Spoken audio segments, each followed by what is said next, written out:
My indicators are doing random things, flashing normally at the minute, but sometimes they'll flash like mad, which tells me that the relay's on its way out. So let's swap that. Relay is located under these panels on the left hand side. If you never took these off, take this bung out, there's a 1/2 inch nut in there, and undo that screw. Don't undo that one because you'll end up in a world of pain because the captive nut falls off the back. And then you'll have 2 7/16 bolts to undo. And the other side just goes in that little rubber bung thing there. And I think I worked out what the major problem is. That's the wrong flasher unit because it's supposed to be one of them. Let's take it off and have a look. Right, on there it's written B and L, so the battery will be that one, and L for the lights, which is that one that's paired up there. But I might re-terminate these cables because they're full of crap and rust.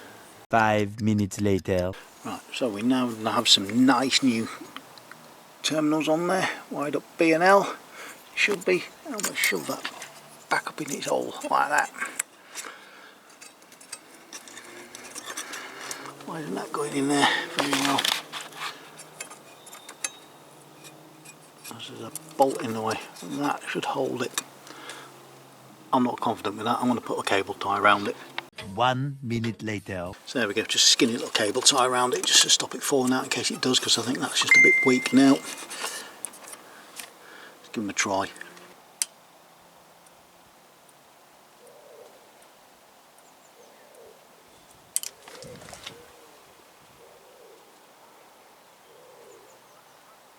Oh, nice and steady, happy days.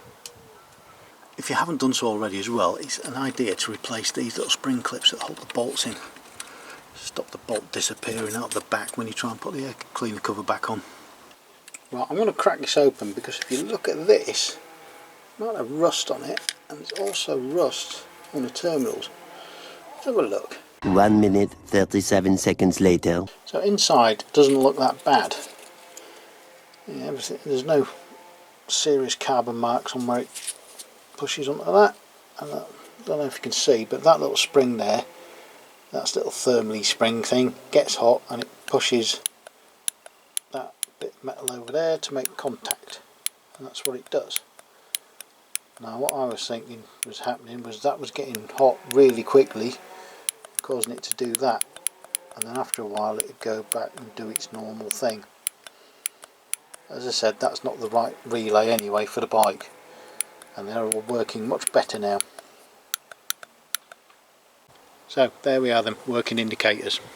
Other things to sort out: leaking carburettor, rocker boxes leaking, rocker end caps leaking, primary leaking stuff, trying things. There we go then. So thanks for watching.